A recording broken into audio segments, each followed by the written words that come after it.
తెస్సలోనికీయులకు రాసిన 2వ పత్రిక 2వ అధ్యాయము 11వ వచనం చదువుకుందాం. ప్రభువు వలన ప్రేరేపింపబడిన సహోదరులారా, చదవండి. ఆత్మ మిమ్మును పరిశుద్ధపరచుట వలన మీరు సత్యమును నమ్ముట వలన రక్షణ పొందుటకు దేవుడు ఆది నుండి మిమ్మును ఏర్పరచుకొనెను కనుక మేము మిమ్మును బట్టి ఎల్లప్పుడూ దేవునికి కృతజ్ఞతాస్తుతులు చెల్లింప బద్ధులమై ఉన్నాము. దేవునికి స్తోత్రం కలుగును గాక. ఈ లేఖన భాగంలో నుంచి ముందు కొద్ది నిమిషాలు దీన్ని మాటలు మనము నేర్చుకుందాం. ఈ యొక్క తెస్సలోనికీయులకు రాసినటువంటి ఈ పత్రికలో మనం చూస్తే కనుక ఈ పట్టణం లేదా ఈ ప్రాంతం తెస్సలోనిక అనే పట్టణంగా జ్ఞాపకం చేసుకుంటే క్రీస్తు పూర్వం అంటే క్రీస్తు ఈ లోకానికి రాకముందు క్రీస్తు పూర్వం 316వ సంవత్సరంలో మాసిదోనియా రాజు అయినటువంటి కసాండర్ అనే వ్యక్తి ఈ తెస్సలోనిక పట్టణాన్ని లేదా పట్టణానికి నామకరణం చేశాడు. ఇప్పుడండి 316వ సంవత్సరంలో కసాండర్ అనే రాజు ఈ యొక్క తెస్సలోనిక అనే పేరును ఈ ప్రాంతానికి పెట్టడం జరిగింది. లేకపోతే ఆయన ద్వారా ఈ ప్రాంతము రూపించబడిందని కూడా మనము చెప్పుకోవచ్చు. ఇతను ఎవరయ్యా అంటే మాసిడోనియా యొక్క 2వ రాజు ఫిలిప్ కుమార్తె యొక్క అలెగ్జాండర్ ది గ్రేట్. మీరందరూ తెలుసుకుంటుంది అలెగ్జాండర్ ది గ్రేట్. అతని సహోదరుడి భార్య ఆమె పేరు తెస్సలోనిక లేకపోతే తెస్సలోనికా అని పిలుస్తారు. ఆ పేరుని తీసుకుని ఆ ప్రాంతానికి తెస్సలోనిక అనే పేరు ఏర్పాటు చేయడం జరిగింది. అప్పటి వరకు ఈ పట్టణానికి కానీ అసలు ప్రాంతమే లేదు. కానీ ఎప్పుడైతే ఈ కసాండర్ రాజు అలెగ్జాండర్ ది గ్రేట్ యొక్క వారి యొక్క సహోదరి పేరు తీసుకుని ఈ యొక్క ప్రాంతానికి తెస్సలోనిక అనే పేరు ఏర్పాటు చేయడం జరిగింది. అయితే చూస్తే కనుక ఈ నామకరణం చేసిన తర్వాత ఆ రాజ్యం అంతా కూడా చాలా సంతోషంగాను సమాధానంగాను చాలా బాగా ఉండేది. తర్వాత అంత మాత్రమే కాదు, కానీ ఒక రకంగా చెప్పాలంటే కనుక మాసిదోనియాకు రాజధాని కూడా ఈ యొక్క ప్రాంతము మారిపోయింది.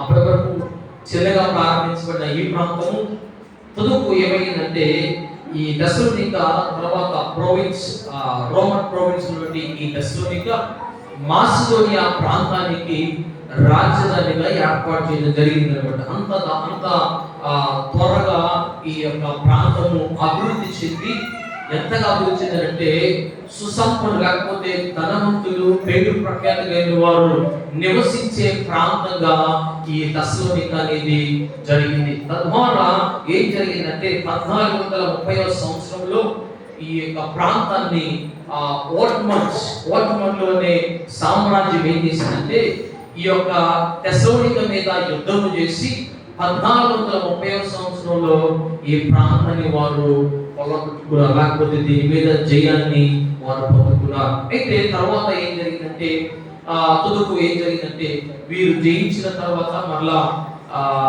వేరే ప్రాంతం యొక్క మాదిలోనికి లేకపోతే వేరే ప్రాంతానికి ఇది దారి తీసినట్టు కూడా మనం చెప్పవచ్చు. అప్పటి వరకు మాసిదోనియాకి రాజధాని ఉన్న ప్రాంతము, అప్పటి వరకు రాజుల చేతికి ఉన్నటువంటి ప్రాంతము తర్వాత మారిపోయి మరొక చేతికి అప్పగించబడింది. అయితే తర్వాత ఏం జరిగింది అంటే అలా రాజుల చేతిలో పాలిస్తున్న సమయంలో ఇంచుమించుగా క్రీస్తు శకం ప్రారంభించబడిన తర్వాత 48వ సంవత్సరంలో అపోస్తలుడైన పౌలు గారు ఈ ప్రాంతాన్ని సందర్శించడం జరిగింది. ఏ సంవత్సరమమ్మా? 48వ సంవత్సరంలో ఈ ప్రాంతాన్ని ఆయన సందర్శించారు. మనం చూస్తే కనుక అపోస్తలుడైన పౌలు గారు ఎన్ని పరిచర్య ప్రయాణం చేశారు అంటే 3 పరిచర్యలు యొక్క ప్రయాణాలు చేయడం జరిగింది. ఈ 3 పరిచర్య ప్రయాణంలో రెండవసారి తన యొక్క పరిచర్య ప్రారంభించిన తర్వాత ప్రయాణాన్ని ప్రారంభించిన తర్వాత ఆ మార్గంలో వెళ్తూ ఈ తెస్సలోనిక ప్రాంతాన్ని ఆయన పట్టుకున్నాడు. ఏ సంవత్సరం అంటే 48వ సంవత్సరంలో. ఈ 48వ సంవత్సరంలో ఆయన ఆ ప్రాంతానికి వెళ్ళి క్రీస్తు యొక్క సువార్తను ప్రకటించడం ప్రారంభించాడు. అయితే ఇక్కడ చూస్తే కనుక ఈ తెస్సలోనిక పట్టణంలో వాళ్ళందరూ కూడా రోమన్స్ లేకపోతే మిగిలిన ప్రాంత ప్రజలందరూ కూడా ఉండేవారు. వీరందరూ కూడా ఏమంటారు ధర్మశాస్త్రాన్ని పాటించేవారు, మిగతా వారు మిగతా ఆచారాలను ఆచరించే ప్రజలు ఇక్కడ ఉండేవారు. అయితే ఎప్పుడైతే 45వ సంవత్సరంలో అపోస్తలుడైన పౌలు గారు తన యొక్క పరిచయ ప్రయాణంలో వెళ్తూ ఈ ప్రాంతానికి వెళ్ళినప్పుడు ఇక్కడ సువార్తను ప్రారంభించారు. 45వ సంవత్సరం నుంచి ఇంచుమించుగా 60 సంవత్సరాలు అంటే 2 సంవత్సరాలు ఆయన ఈ ప్రాంతాన్ని ఎంతగానో ప్రభావితం చేసినట్లుగా మనం చూడవచ్చు. ఈ ప్రాంతం అంతా 2 సంవత్సరాలు తిరిగి సువార్తను ఆయన ప్రకటించాడు. ఇప్పుడు కనుక మనం జ్ఞాపకం చేసుకుంటే ఈ తెస్సలోనిక ప్రాంతము even till today it exist, ఇప్పటికీ కూడా ఈ ప్రాంతం అనేది ఉంది. ఇది ఎక్కడుందంటే ఈ ప్రాంతము మీ అందరికీ తెలుసు, టర్కీ ఐడియా ఉందండి మీకు? టర్కీ అలాగనే గ్రీస్, ఈ 2 దేశాల మధ్య ఉండే ప్రాంతమే ఈ తెస్సలోనిక ప్రాంతం. East Turkey, west Turkey, east Greece and north Greece, ఈ 2 కూడా ఈ 4 ప్రాంతాలు కలిపిన ప్రాంతమే ఈ తెస్సలోనిక ప్రాంతం. ఇప్పుడు ఉన్నటువంటి పేర్లు చెప్తున్నాను, టర్కీ అలాగనే గ్రీస్, ఈ 2 ప్రాంతాల పేర్లు. ఒకప్పుడు తెస్సలోనిక పిలువబడింది, ఇప్పుడు ఎలా పిలువబడుతుంది? టర్కీ అలాగనే గ్రీస్ గా పిలువబడుతుంది.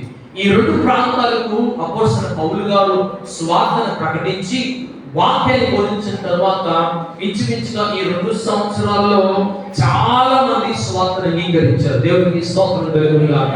చాలా మంది సువార్తను అంగీకరించిన తర్వాత, సువార్తను గ్రహించిన తర్వాత సంఘము ఏ విధంగా ఉండాలో, లేకపోతే క్రీస్తుని అంగీకరించిన ప్రజలు ఏ విధంగా నడుచుకోవాలనే విషయాలు కూడా అపోస్తలుడైన పౌలు గారు ప్రతి విషయం కూడా సంఘానికి బోధిస్తూ వచ్చారు. అయితే ఆయన బోధించిన తర్వాత ఇక్కడే ఉండి ఆయన తన జీవితాన్ని ఇక్కడ ముగించలేదు, కానీ 2 సంవత్సరాలు ఇక్కడ సువార్తను ప్రకటించేసి మళ్ళా ఆయన ప్రయాణాన్ని ముందు కొనసాగించారు. అయితే ముందు కొనసాగించిన తరువాత ఏం చేశారంటే, కొంతమందిని ఏం చేసేవారంటే ఆయన ఆ ప్రాంతం విడిచిపెట్టకుండా, ఆ ప్రాంతాన్ని వదిలేయకుండా కొంతమంది వ్యక్తులను ఆ సంఘాలకు పంపించి సంఘం యొక్క క్షేమ సమాచారం ఎలా ఉంది, సంఘం ఏ విధంగా అభివృద్ధి చెందుతుంది, సంఘం ఏ విధంగా ఆత్మీయ స్థితిలో ఉంది, సంఘం ఏ విధంగా దేవుని యొక్క రాజ్య సువార్తకు సిద్ధపాటు కలిగి దేవుని యొక్క రాకడ కొరకు ఏ విధంగా ఎదురు చూస్తూ తెలుసుకోవడం కొరకు ఏం చేసేవారంటే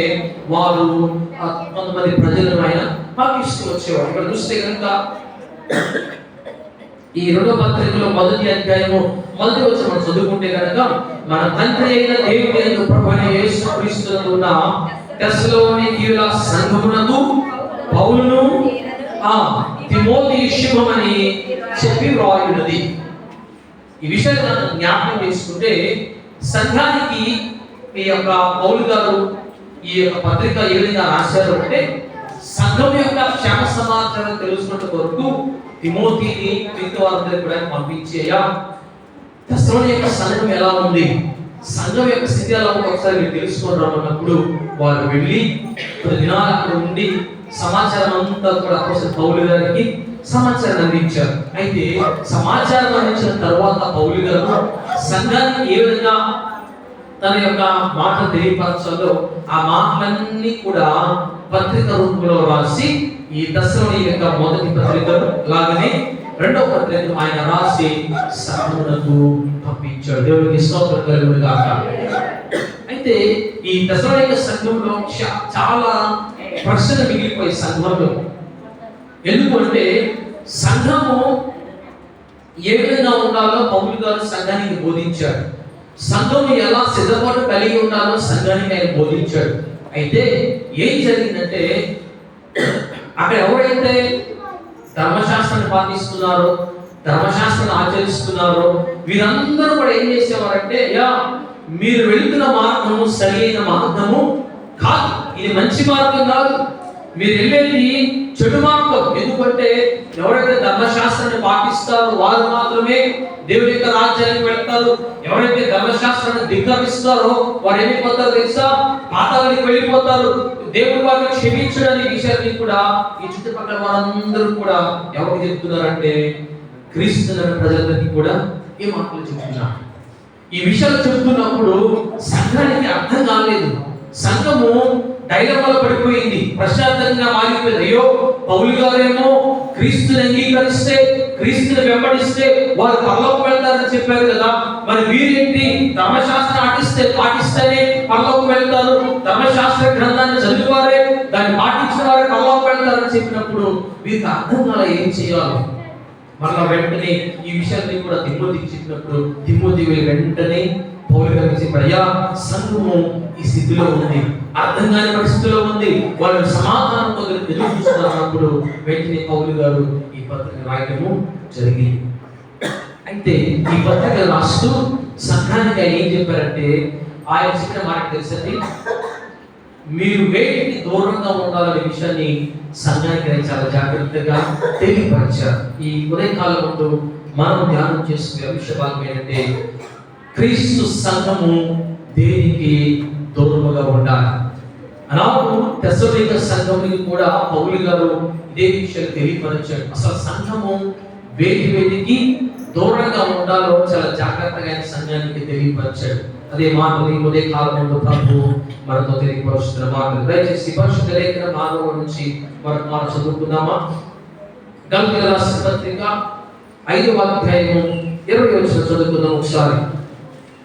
విగ్రహారాధన, అభిచారము, ద్వేషములు, కలహము, మత్సరములు, క్రోధములు, కక్షలు, భేదములు, విమతములు, అసూయలు, మత్తత్తలు, అల్లరితో కూడిన ఆటపాటలు మొదలైనవి. చాలు. ఇక్కడ చూస్తే కనుక ఈ గలతీ రాసిన పత్రికలో మనం జ్ఞాపకం చేసుకుంటే, ఈ మాట కనుక మనం జ్ఞాపకం చేసుకుంటే, ఈ విషయాలన్నీ కూడా మనం అర్థం చేసుకుంటే కనుక దేవునికి సాదృశ్యంగా ఉన్నాయి. ఇవన్నీ కూడా చెడు మార్గానికి సాదృశ్యంగా ఉన్నాయి. పౌలు గారు సంఘానికి మొట్టమొదటిగా తెలియపరిచిన మాట ఏంటంటే, మీరు చెడు మార్గానికి దూరంగా ఉండాలని సంఘానికి చాలా స్పష్టంగా తెలియపరిచాడు. ఇక్కడ చూస్తే కనుక ఈ సంఘం ఒకప్పుడు క్రీస్తుని అంగీకరించింది కాదు.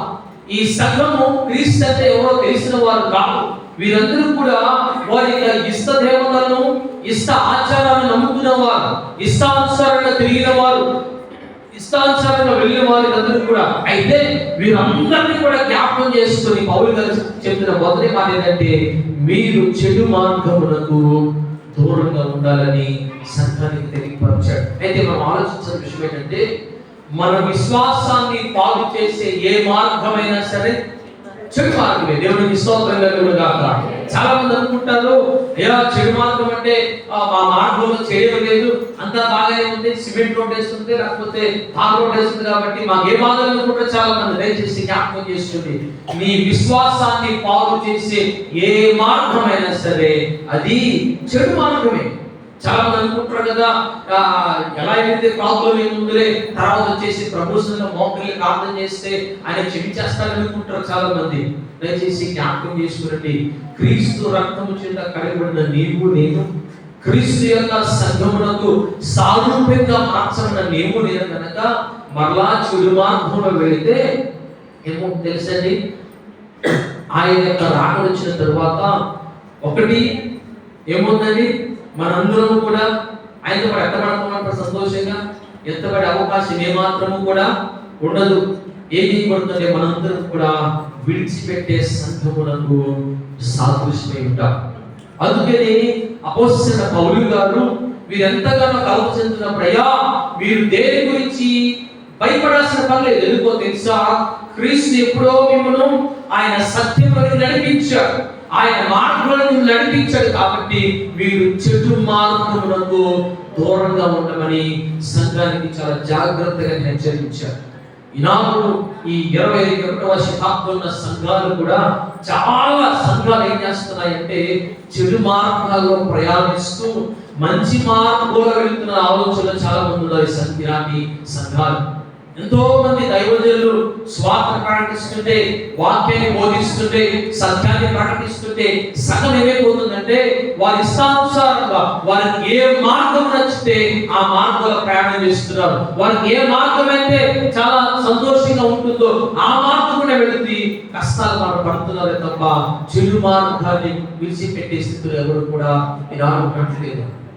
చూస్తే కనుక అలాగే సంఘము, ఈ తెస్సలోనిక సంఘము ఎప్పుడైతే పౌలు గారు మాట తెలియపరిచిన తరువాత వారు అప్పటి నుంచి కూడా చెడు మార్గాన్ని ప్రక్కన పెట్టేసి వారు ఏ మార్గాన్ని అయితే గ్రహించారో, ఏ సత్యాన్ని అయితే వారు గ్రహించారో ఆ సత్య మార్గాన్ని వారు ప్రయాణం చేశారు. దేవునికి స్తోత్రం కలుగును గాక.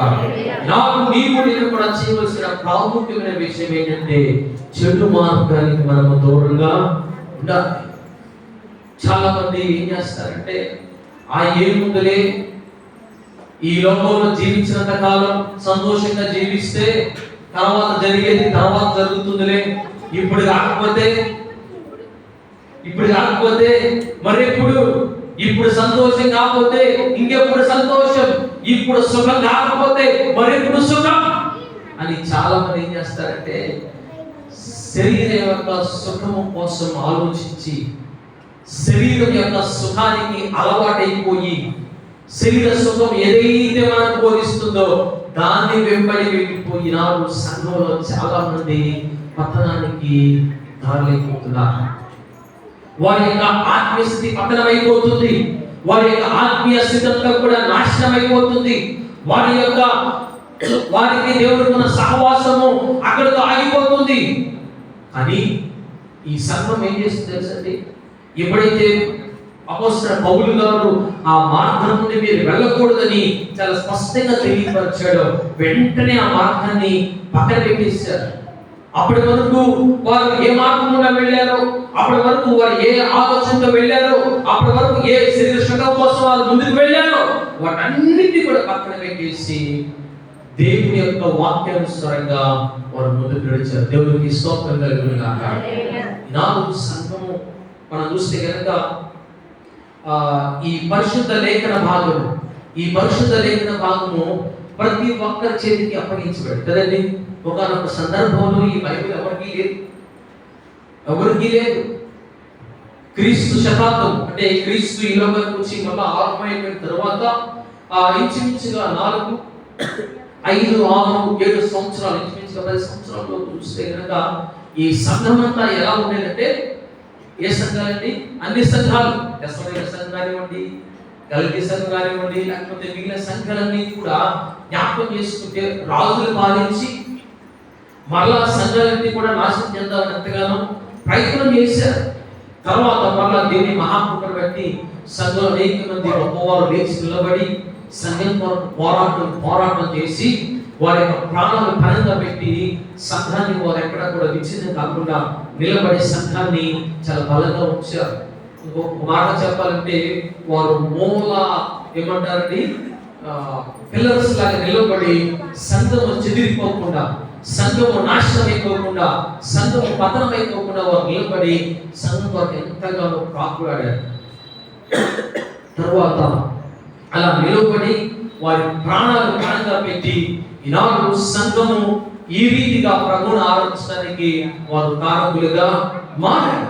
అంత మాత్రమే కాకుండా ఇంకా కొంతమంది దేవుని యొక్క ఆత్మ చేత నడిపించబడి ప్రేరేపించబడి ఈ వాక్య భాగాన్ని రాయడం జరిగింది. రాసిన తర్వాత అందరికీ అందిందంటే అందరికీ కూడా అందలేదు.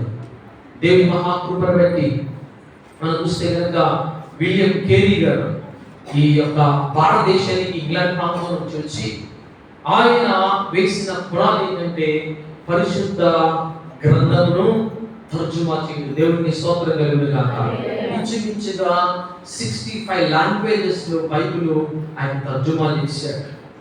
అప్పటి వరకు బైబిల్ గ్రంథం ఎవరి చేతిలో ఉండేది కాదు. దేవుని యొక్క మహాకృప ఆయనకు అందించినటువంటి జ్ఞానం బట్టి బైబిల్ గ్రంథాన్ని తర్జుమా చేసి ఈనాడు నేను కూడా తెలుగులో ఈ భాగాన్ని చదువుగల కారణం ఏంటంటే దేవుని యొక్క మహాకృపగా మనము భావించాలి. అయితే ఎందుకు ఈ మాట చెప్తున్నారంటే ఈ పరిశుద్ధ గ్రంథం లేని వారు ఇక్కడ ఎవరు కూడా లేరు. అందరి చేతిలో ఉంది కదండి. ఒకవేళ చేతిలో లేకపోయినా ఇంట్లోనే ఉంది కదండి. అందరి దగ్గర పరిశుద్ధ గ్రంథం ఉంది. ఎందుకు ఈ మాట చెప్తున్నారు అంటే ఈ పరిశుద్ధ గ్రంథము ఏది మనకు బోధిస్తుందంటే మనము సత్య మార్గంలో ఎలా వెళ్ళాలో, చెడు మార్గాన్ని ఎలా విసర్జించాలో ఈ గ్రంథం మనకు చాలా బాగా తెలియపరుస్తుంది. కానీ చాలా మంది ఏం చేస్తారంటే అసలు దీంతో సంబంధం లేకుండా దీన్ని పక్కన పెట్టేసి ఏదైతే చెడు మార్గం గుండా మనల్ని తీసుకెళ్తుందో, ఎలా మనం చెడు మార్గంలో వెళ్ళాలో, ఎలా చెడు మార్గంలో వెళితే పతనం అయిపోతామో ఈనాడు చాలా బాగా తెలియపరుస్తున్నాయి. వాటినే చూసి సంతోషిస్తున్నామే తప్ప చెడు మార్గంలో ఎలా వెళ్ళకూడదో చెబుతున్న సత్య గ్రంథాన్ని విడిచిపెట్టేస్తున్నారు చాలా మంది నాడు. దయచేసి దేవుని సంగమా విషయాన్ని జ్ఞాపకం చేసుకో. ఒకవేళ నీ స్థితి ఎలా ఉందో ఒక్కసారి నిన్ను నీవు పరిశీలన చేసుకో. చాలా మంది అనుకుంటారు కదా, నేను బాప్టిజం తీసుకున్నాను, నేను రక్షించబడ్డాను, బలంతో పొందాను కాబట్టి నేను ఏ మార్గంలో వెళ్ళినా నాకే బాధ లేదు అని చాలా మంది సంతోషంగాను లేకపోతే గర్వంగా కూడా చెప్తారు చాలా మంది. దయచేసి జ్ఞాపకం చేసుకునండి, నీకు వెళ్ళే మార్గం ఎలాంటిదో ఒక్కసారి చూసుకొని వెళ్ళవలసిందిగా మనవి చేస్తున్నాను. నీవు నడిచే మార్గం ఎలాంటిదో, నీ స్థితి ఎలా ఉందో ఒకసారి నీవు నిదానించి నీవు చూసుకోవాల్సిన అవసరం ఎంతైనా మనకు ఉన్నది. ఈనాడు ఈ అపోస్తల పౌలు గారి సంఘాన్ని తెలియపరిచిన మొదటి మాట, నీ యొక్క లేకపోతే చెడు మార్గానికి దూరంగా నీవు ఉండాలని సంఘాన్ని చాలా జాగ్రత్తగా తెలియపరచాడు. నాకు నీవు నేను కూడా ఎలా మనం వెళుతున్నాము, ఏ మార్గంలో మనం ప్రయాణం చేస్తున్నామో ఒక్కసారి నీవు పరిశీలన చేసుకోవాల్సిందిగా మనం చేస్తున్నాను. ఎందుకంటే నేను చెడు మార్గం గురించి ఎక్కువగా చెప్పాలని కూడా ఆశపడట్లేదు. ఎందుకంటే వాటి గురించి నాకన్నా మీకు బాగా తెలుసు కదండి. చాలా మంది నవ్వుతున్నారు, నాకన్నా మీకు బాగా తెలుసు చాలా మంది. ఎందుకంటే చాలా మంది ఇంకా ఆ మార్గంలో నడుస్తూ దాన్నే సత్య మార్గం అనుకుంటున్నారు. దయచేసి సంఘమా సత్యాన్ని గ్రహించు. నీ మనోనేత్రాలకు ఏమవ్వాలండి? తెరవబడాలి. తెరవబడితే నీవు ఏ మార్గం గుండా వెళ్తున్నావో నీకు అర్థమవుతుంది అప్పుడు. కాబట్టి ఈ విషయాన్ని జ్ఞాపకం చేసుకోవాల్సిందిగా మీకు మనం చేస్తున్నాను. రెండో పాటిగా చూద్దాం. పరిశుద్ధ లేఖన భాగంలో నుంచి యోహాను రాసిన మొదటి పత్రిక 4వ అధ్యాయం 1వ వచనం చూద్దాం ఒకసారి. యోహాను రాసిన మొదటి పత్రిక 4వ అధ్యాయం 1వ వచనం చదువుకుందాం. అనేకులైన అబద్ధ ప్రవక్తలు లోకములోనికి బయలువెళ్ళి ఉన్నారు కనుక ప్రతి ఆత్మను నమ్మక ఆయా ఆత్మలు దేవుని సంబంధమైనవో కావో పరీక్షించుడి. చాలు చూస్తే కనుక రెండవది సంఘములకు హెచ్చరిస్తున్న రెండవ మాట ఏంటంటే దేనికి దూరంగా ఉండాలంట? అబద్ధ బోధకు దూరంగా ఉండాలి. మొదటి దేనికి దూరంగా ఉండాలమ్మా? చెడు మార్గానికి. రెండవది అబద్ధ బోధకు. చూస్తే కనుక ఈ మాట చెప్తే చాలా మందికి అర్థం కాని పరిస్థితులు ఉంటారు చాలా మంది. ఎందుకంటే ఈనాడు సంఘంలో ఏదైతే మనం చేస్తున్న పనులు చెప్పారనుకోండి, మా పాస్టర్ గారు ఎంత బాగా వాక్యం చెప్తున్నారో, మా పాస్టర్ గారు మాకు ఎంత బాగా వాక్యం బోధిస్తున్నారు చాలా మంది సంఘాల్లో. ఎందుకంటే వీరు దేనికి అలవాటు పడిపోయారంటే అబద్ధ బోధలకు అలవాటు పడిపోయారు, తప్పుడు బోధకు అలవాటు పడిపోయారు. ఏదైతే మీరు చేసే క్రియలు చెబితే కనుక, లేకపోతే మీరు చేసే క్రియలు మంచివి, అసలు ఏ మాత్రం ఇబ్బంది ఉన్నప్పుడు వారు ఎంతగా సంతోషిస్తారు అంటే వారు వెళ్ళే మార్గము లేకపోతే వారు చేసేది అబద్ధ బోధనకి కూడా వీరు సత్యాన్ని గ్రహించని స్థితిలో ఈనాడు సంఘము ఉంది. అందుకనే ఇది ఇప్పుడు కాదండి, అప్పటి నుంచి కూడా ఉంది. ఆదిమ సంఘం నుంచి కూడా ఉన్న ప్రాబ్లమే ఇది. ఆనాడు అపోస్తల పౌలు గారు మిగిలినటువంటి అపోస్తలందరూ కూడా వాక్యాన్ని ప్రకటించిన తర్వాత, సంఘమును స్థాపించిన తర్వాత, సంఘములు క్రీస్తులో ఎదుగుతున్నప్పుడు, ఆత్మీయ స్థితిలో అభివృద్ధి చెందుతున్నప్పుడు చాలా మంది ఏం చేశారంటే సంఘానికి అబద్ధ బోధన అందించారు. మీరు వెళ్ళేది, మీరు చేసేది సరైన బోధ కాదు, మీరు పాటించేది సరైన బోధ కాదు, మీరు చేసేది సరైన బోధ కాదని సంఘానికి అబద్ధ బోధ అందించినప్పుడు చాలా సంఘాలు చాలా మంది దాన్ని పేరండి అందించుకున్నారు. చాలా మంది అందించుకొని అయ్యో సంఘం చెప్పేది సరైన బోధ కాదా, ఇదా సరైన బోధ అని అబద్ధ బోధలకు లోనైపోయిన వాళ్ళు చాలా మంది కూడా అనాడు సంఘాల్లో ఉన్నారు. అలాగే ఈనాడు 21వ శతాబ్దం అంటే కంప్యూటర్ యుగంలో కూడా చాలా మంది సంఘాలలో ఇలాంటి వారు కూడా లేకపోలేదు. అందుకనే దేవుడు మనతో హెచ్చరిస్తున్న మాట, మనం దేనికి దూరంగా ఉండాలంటే అబద్ధ బోధలకు దూరంగా ఉండాలి. ఎందుకంటే మీలో చాలా మంది బైబిల్ చదివేవారు ఉన్నారు కదండి. ఎంతమంది చదవగలరు బైబిల్? ఒకసారి చేయి పైకి ఎత్తారా? అంటే చదివేవారు అంటే రోజు చదివేవారు చెప్పట్లేదు, కానీ బైబిల్ చదవగలిగేవారు అంటే చదువుకున్నా చదవకపోయినా బైబిల్ చదివేవారు చేయి పైకి ఎత్తారా ఒకసారి? చాలా మంది బైబిల్ చదివేవారు కదండి. అయితే మీలో కొంతమంది ఏం చేస్తారంటే ఉదాహరణకి ఈరోజు సమీర వాక్యం సమీర ఉదాహరణకి ఇస్తున్నాం, అంటే వేరే ఉద్దేశం కాదు, కానీ సమీర వాక్యం చదవగలుగుతుంది, వాళ్ళ అమ్మ వాక్యం చదవాలనుకోండి,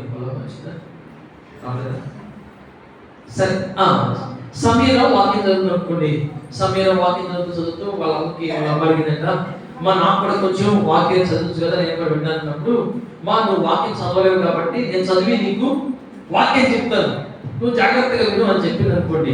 సరే అని వాళ్ళ అమ్మ దానికి అంగీకరించినప్పుడు సమీర పాపం అది ఎలా చెప్పాలో తెలియక ఏదో ఒకటి చెప్పేసింది అనుకోండి, వాళ్ళ అమ్మ ఏం చేస్తుందండి? నమ్ముదా? ఉదాహరణ సమీర తీసుకున్నాం. ఒకళ్ళు నేనే ఉన్నాను ఇక్కడ, నేనే నిలవబడి నా ఇష్టం వచ్చిన మాట నేను చెప్పేసి అనుకోండి, మీరు నమ్ముతాను కూడా, అయ్యో బాబు చెప్పింది నిజం అనుకుంటా, బాబు ట్రైనింగ్ చేశాడు, బాబు బెంగళూరులో చేశాడు, కేరళలో చేశాడు, ఏం చెప్తే అదే సత్యం అనుకుంటారు. చాలా మంది నమ్ముతారు.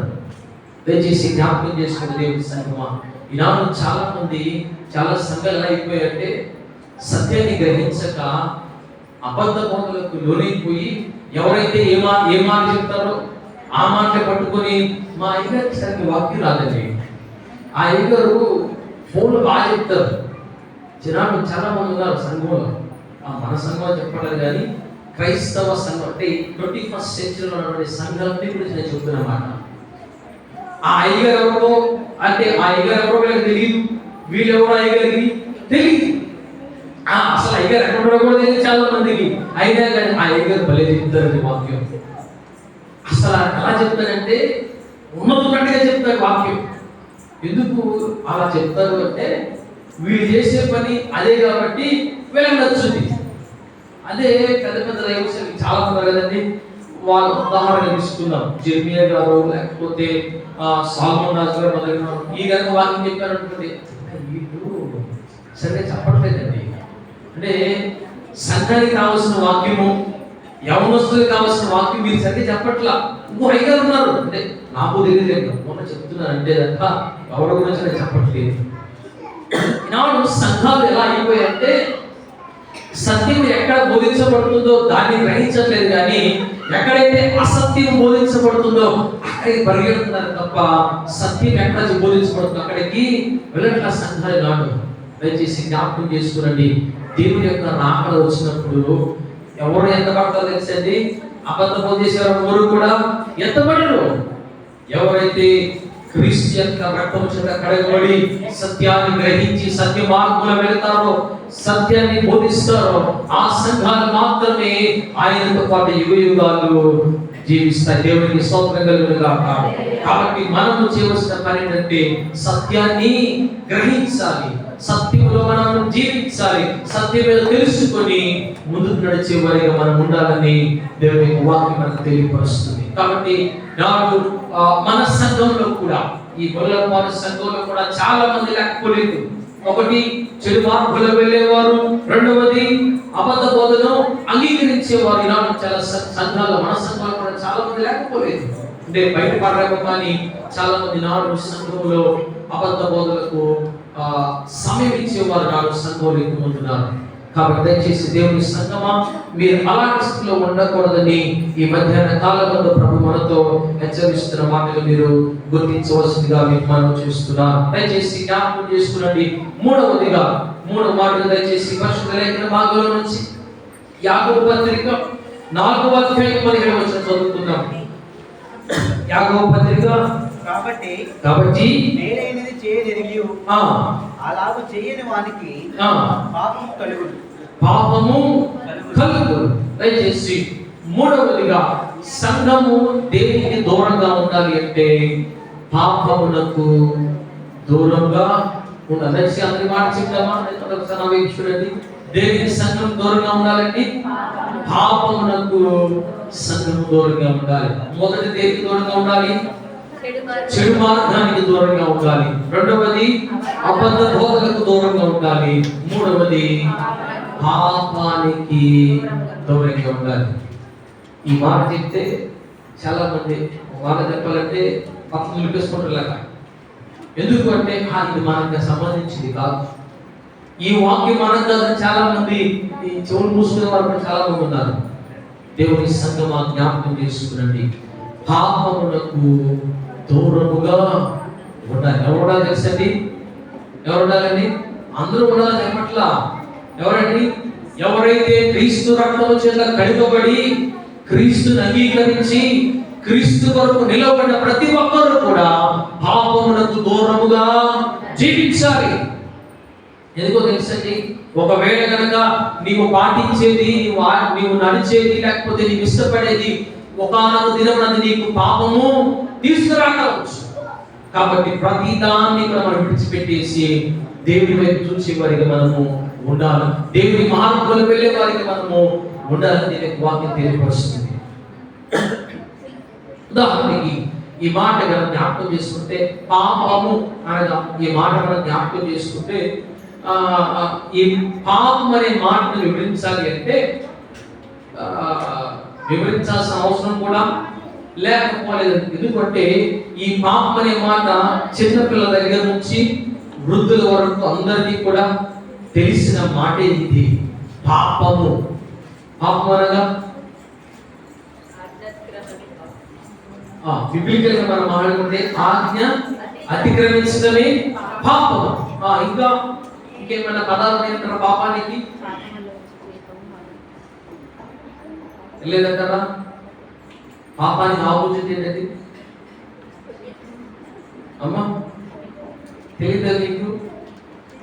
సిన్ ఆపోజిట్ వర్డ్, పాపములకు ఆపోజిట్ వర్డ్ రక్షణ. దేవునికి స్తోత్రం.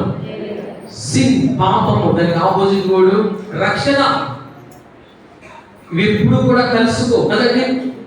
ఇప్పుడు కలుసుకుంటాయా? వ్యతిరేక పదాలు ఎప్పుడు కూడా కలుసుకో. ఏ పదాలు కలుసుకుంటాయమ్మా?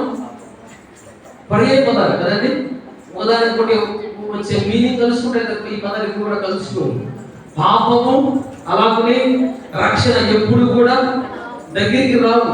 They are like face and neuter. Electric పదాలు మనం చెప్పుకుంటే కనుక ప్లస్ అండ్ మైనస్ ఎప్పుడు కూడా కలవు. కలిసే చెప్పుకోండి ఏమవుతుంది? వినాశనం ఎక్కడతో కదండి.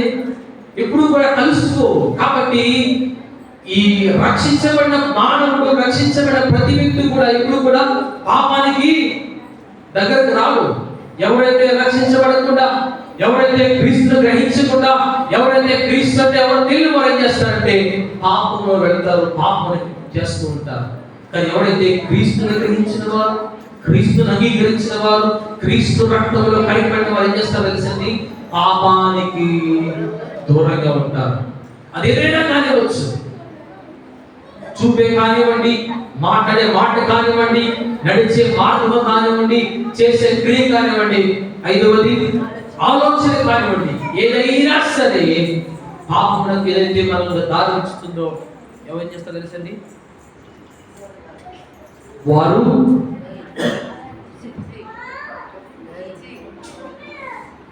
పాపానికి దూరంగా ఉంటారు. ఈనాడు సంఘంలో ఉన్న నీవు నేను ఎంతమంది రక్షించబడ్డాము, ఎంతమంది క్రీస్తు రక్తంలో కడగబడ్డాము, ఎంతమంది సత్యాన్ని గ్రహించామో మిమ్మల్ని మీరు పరిశీలన చేసుకోవాల్సిందిగా మీకు మనవి చేస్తున్నాను. ఎందుకు అంటే ఎంతమంది రక్షించబడారో మీకు తెలుసు, ఎవరు ఎలా రక్షించబడారో మీకు తెలుసు. రక్షించబడిన నీవు ఏ విధంగా ఉన్నావు, రక్షించబడిన నీవు ఏ మార్గంలో వెళుతున్నావు, రక్షించబడిన నీవు దేనికి దూరంగా